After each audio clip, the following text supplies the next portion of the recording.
শিমুলপুর গ্রামের ছোট্ট এক বাড়িতে দুই বোন বাস করত। আমি দেখতে কত সুন্দরী, গোটা গ্রামে আমার সৌন্দর্যের চর্চা। আর আমার বড় দিদি দেখতে পুরাই বাদরের মতো। আমার মান সম্মান আর থাকলো না। আজকে আরো 1 কিলো দুধ দিলাম তোমায়, আমার বাকি টাকাটুক কবে দেবে তুমি? দাদা, আমায় আর কিছুদিন সময় দিন। আমি কিছুদিনের মাঝে আপনার পাওনা টাকাগুলো মিটিয়ে দেব। সময় দিতে দিতে তো 1 মাস পেরিয়ে গেল। এমনিতেই তোমার মতো কুৎসিত মেয়ের কাছে দুধ বিক্রি করি বলে অনেকেই আমার কাছে দুধ নিতে চায় না এখন। আমি অত্যন্ত দুঃখিত দাদা, আমার জন্য আপনাকে অনেক কষ্ট ভোগ করতে হচ্ছে। সামনের সপ্তাহেই দিয়ে দিব। এরপর জবা রান্না করতে থাকে। ঠিক তখনই ছোট বোন মালতী সেখানে আসে। আরে দিদি, তুমি কি রান্না করছো? অনেক সুন্দর সুবাস বেরিয়েছে। আমার যে ভীষণ ক্ষুধা পেয়ে গেছে দিদি। এই তো বোন, আমি ছোট মাছের তরকারি রান্না করছি ঝোল ঝোল করে। তুই একটু অপেক্ষা কর, রান্না হয়ে এলো বলে। কি কি বললে? তুমি আজকেও ছোট মাছের তরকারি রান্না করছো? এই ছোট মাছ ডাল ভাত খেতে খেতে মুখে আর ভালো লাগে না। একটু মাংসও তো খাওয়াতে পারো দিদি। তুই তো সবটাই জানিস বোন, কত কষ্ট করে সংসারটাকে সামলাতে হয়। তার উপর আমি দেখতে ভালো না দেখে কেউ আমায় কাজও দিতে চায় না। আমি তোকে কথা দিচ্ছি, কালকেই তোকে মাংস ভাত খাওয়াবো।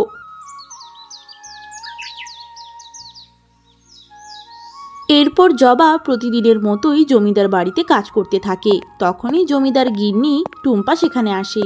এই জবা, তোর ঘর মুছা হলে এ বালতিতে কিছু কাপড় রাখা আছে, সেগুলো পুকুর পাড়ে গিয়ে একটু ভালো মতো ধুয়ে দিস।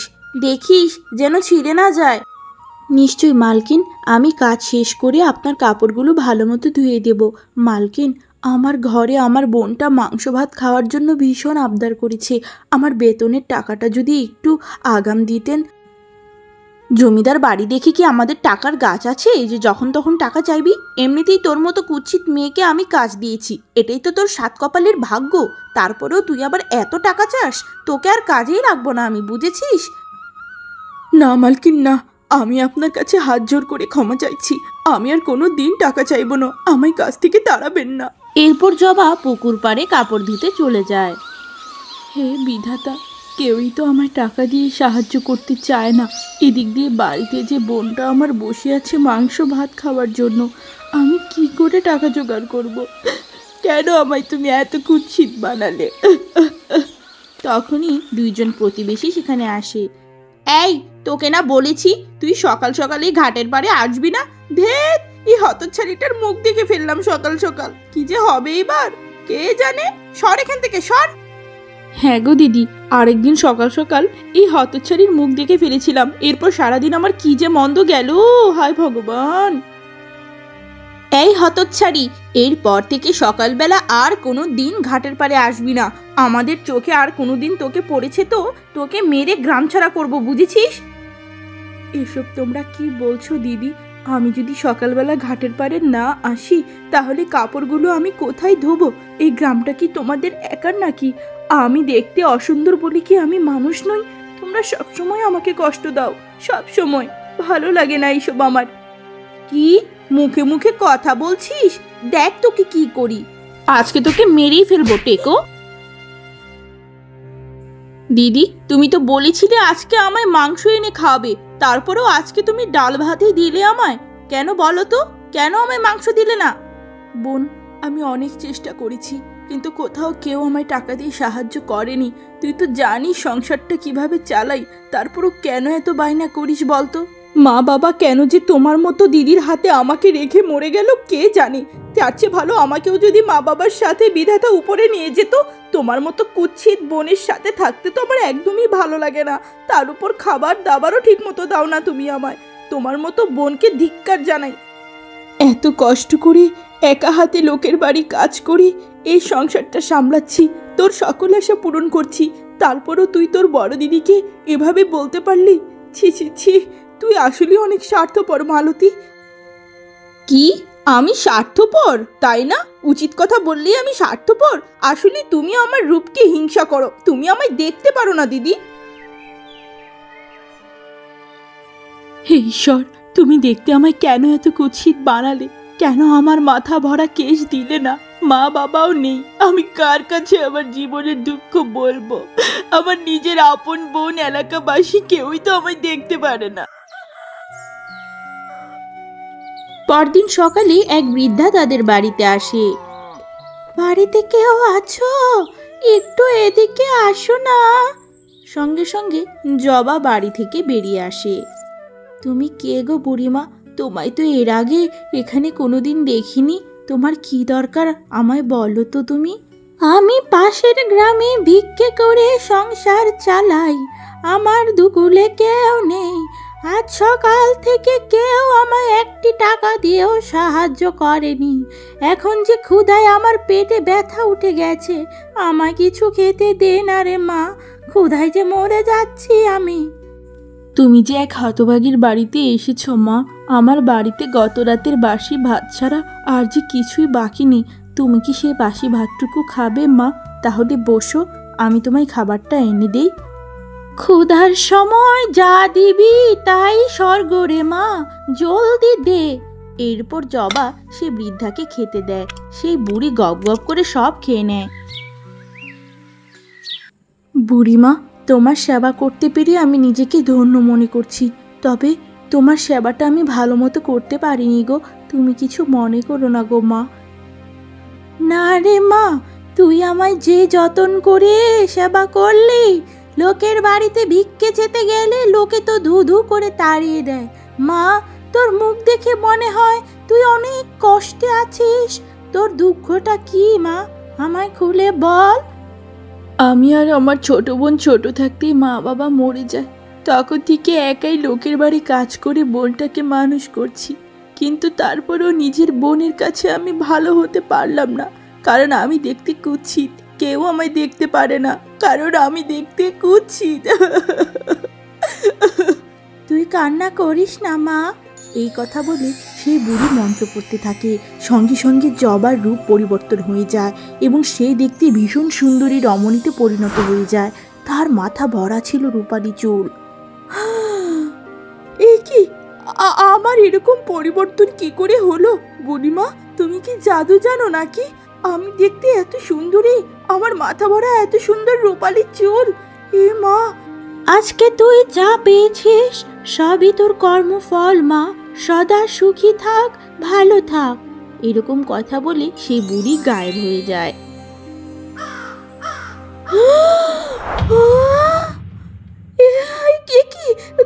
তুমি কে? তোমার চেহারা তো দেখতে আমার বড় দিদির মতো, কিন্তু তুমি তো ভীষণ সুন্দরী। আরে ছোট, নিজের দিদিকেও চিনতে পারছিস না? আমি তোর বড় দিদি রে। দেখ আমার মাথা ভরা কত সুন্দর রূপালি চুল। এ কি বলছো দিদি? কিন্তু তুমি এত সুন্দর কি করে হতে পারো? আর তোমার মাথায় এত অসাধারণ চুল কে দিল বলো দিদি? এরপর জবা তার বোন মালতীর কাছে সমস্ত ঘটনা খুলে বলতে থাকে। ও আচ্ছা, তার মানে ওই বুড়ির মাধ্যমেই তুমি নিজেকে এত সুন্দর করে তুললে। এবার আমিও ওই বুড়ির অপেক্ষা করব। আমি নিজেকে তোমার চেয়েও বেশি সুন্দরী করে ছাড়বো। এরপর থেকে মালতী প্রতিদিন সেই বুড়ির অপেক্ষা করতে থাকে, কিন্তু বুড়ি আসে না। এভাবেই বেশ কিছুদিন কেটে যায়। একদিন সকালবেলা হঠাৎ সেই বুড়ি আবার আসে। মা, মাগো, আমায় দু মুঠো খেতে দাও মা, আমি ভীষণ ক্ষুধার্ত মা। ধুর ধুর, রাখো তো তোমার এসব ভনিতা। তোমার কোনো ক্ষুধা নেই, ওইসব আমি জানি। তুমি জাদু জানো তো? তুমি জাদু দিয়ে দয়া করে আমাকে দিদির চেয়েও বেশি সুন্দরী করে দাও। আর হ্যাঁ, আমার মাথার চুলগুলো কিন্তু স্বর্ণের চাই, স্বর্ণের। ও, তার মানে তুই নিজেকে সুন্দর করার জন্যই আমার জন্য অপেক্ষা করেছিলি? কিন্তু আমায় তো আগে খেতে দিবি। আমি ভীষণ দুর্বল, তারপর সব দেখা যাবে। আগে কোনো খাওয়া দাওয়া হবে না।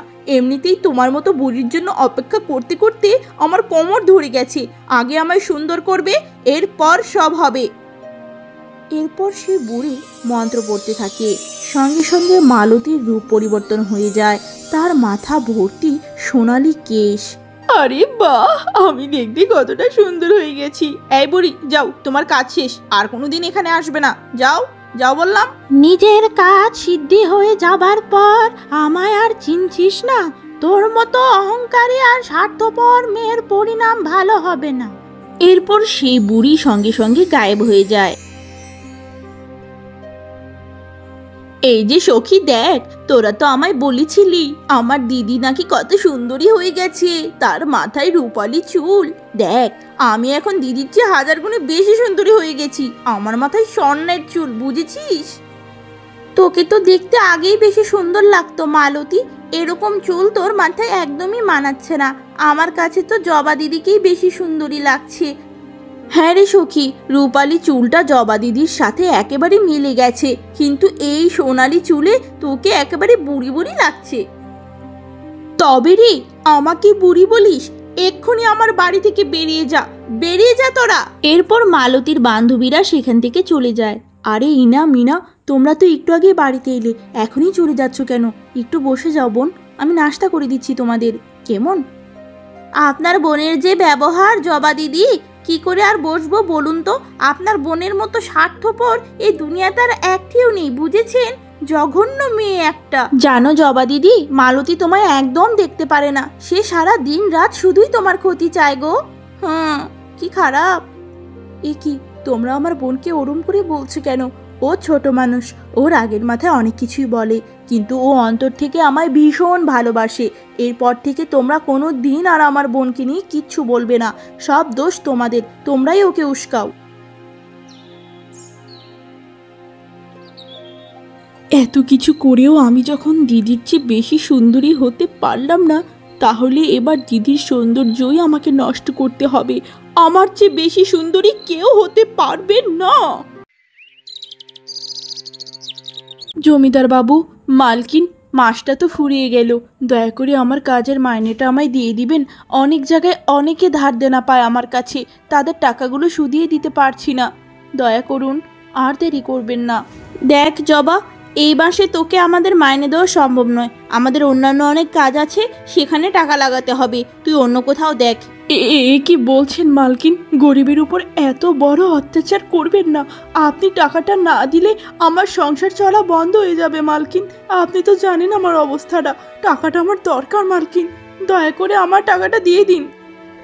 টাকা যদি তোর নিতেই হয়, তাহলে তোর ওই দামি মাথার চুল থেকে কিছু চুল আমাদের দিতে হবে, তবেই তোকে তোর মাইনের টাকা দিব, না হলে তুই ভুলে যা, তোর টাকা আমরা তোকে দেব না। এ কি বলছেন জমিদার বাবু? সারা মাস কষ্ট করে খাটনি করলাম, আর এখন বেতন নেবার জন্য কিনা আমার মাথার উপর চুল আপনাদের দিতে হবে? ঠিক আছে, আমি দিব। হ্যাঁ, তোর চুল দিলেই তোকে আমরা মাইনে দিয়ে দিব। আর শুন, সামনের মাস থেকে তুই আর আমার এখানে কাজ করতে আসবি না। সুন্দরী কাজের মেয়ে দিয়ে কাজ করানোর কোনো ইচ্ছা নেই আমার, বুঝেছিস? এবার চুপচাপ মাথার চুল দে। এরপর জবা তাদের কিছু চুল দিয়ে দেয়। লাকি বুড়ি, তোমার কাছে কি এরকম কোনো বিষ হবে যেটা 1 ফোঁটা খেলেই মরে যাবে? থাকলে আমায় দাও দেখি। সারা বিশ্বের সব ধরনের বিষ আমি তৈরি করতে পারি, 1 ফোঁটা খেলেই বুকের ভিতর ঝাঁঝরা হয়ে যাবে এমন বিষও আমি তৈরি করতে পারি, কিন্তু সেই বিষ আমি তোমায় দিব এক শর্তে, তোমার মাথার কিছু সোনার চুল আমায় দিতে হবে। এটা কেমন কথা লাকি বুড়ি? তোমার বিষের যে দাম, আমি তোমায় সেই দাম দিব। আমার মাথার সোনার চুল আমি কেন দিতে যাব শুনি? পাগল নাকি তুমি? আমি কি পাগল নাকি? সামনে সোনার জিনিস থাকতে আমি কাগজের তৈরি টাকা নেব? যদি সোনার কিছু চুল দাও তবেই বিষ বানিয়ে দেব। ঠিক আছে বাবা, ঠিক আছে, যা চাইছো তাই দিব, কিন্তু বিষ কিন্তু অনেক শক্তিশালী হওয়া চাই। দিদিকে শেষ করার জন্য আমি সমস্ত চুলও দিয়ে দিতে পারি। এরপর মালতী তার মাথার সোনার চুল দিয়ে ভয়ানক এক বিষ কিনে নিয়ে যায়। এরপর মালতী রান্নার মাঝে ভয়ানক বিষ মিশিয়ে দেয়। জবা দিদি, তোমার জন্য অনেক শখ করে জীবনে প্রথম রান্না করলাম, খেয়ে জানাও কেমন হলো। ভালো না লাগলে বকো না কিন্তু আমায়, কেমন? তুই তুই আমার জন্য রান্না করেছিস তোর নিজের হাতে বোন? এই খাবার আমি কি করে মন্দ বলতে পারি বোন? তুই আমায় এতটা ভালোবাসিস? হ্যাঁ হ্যাঁ হ্যাঁ দিদি, আমি আমার সকল ভুল বুঝতে পেরেছি। এই জগতে তুমি ছাড়া আমার আপনার কে আছে বলো তো? আমি আর তোমায় কষ্ট দিব না দিদি, খাবারটা জলদি খাও না দিদি, খাও। ঠিক তখনই সেখানে এক পরী এসে হাজির হয়। পরীর জাদুতে সঙ্গে সঙ্গে মালতী ন্যাড়া হয়ে যায়। সে দেখতে ভীষণ কুৎসিত হয়ে গেছিল। ছোট বোনের এমন রূপ দেখে জবা আকাশ থেকে পড়ে। এ কি? এই তুমি কে পরী? উড়ে এসে জুড়ে বসে আমায় দেখতে এমন করে দিলি কেন? হ্যাঁ, আমায় ঠিক করে দাও বলছি, ঠিক করে দাও। তুমি কে? কেন আমার বোনকে তুমি এত কুৎসিত করে দিলে? তুমি দয়া করে ওর মাথার চুল ফিরিয়ে দাও। আমি হলাম বোবা পরী। আমি হলাম সেই বৃদ্ধা যে কয়েকদিন আগে ছদ্মবেশ ধরে তোমাদের বাড়িতে এসেছিলাম। বিধাতা আমায় নিযুক্ত করেছেন পৃথিবীর খারাপ মানুষদের শাস্তি দেবার জন্য, ভালো মানুষদের পুরস্কার দেবার জন্যে। তোমার বোন তোমায় যে খাবারটি দিয়েছি সেই খাবারে বিষ আছে। সেই খাবার খেলে তুমি মরে যাবে। তোমার বোনের পাপকর্মের শাস্তি সে পেয়েছে। হ্যাঁ রে মালতী, আমি তোকে নিজের সন্তানের মতো কোলে পিঠে মানুষ করলাম, আর আজ কিনা তুই আমাকে বিষ দিয়ে মেরে ফেলতে চাইছিলি? তুই এত স্বার্থপর! ছি, তোর মতো স্বার্থপর বোন আমার প্রয়োজন নেই, প্রয়োজন নেই। আমার ভুল হয়ে গেছে দিদি, আমি বুঝতে পারিনি। দয়া করে পরীকে আমায় ঠিক করে দিতে বলো। আমি কি করে বাঁচবো এভাবে?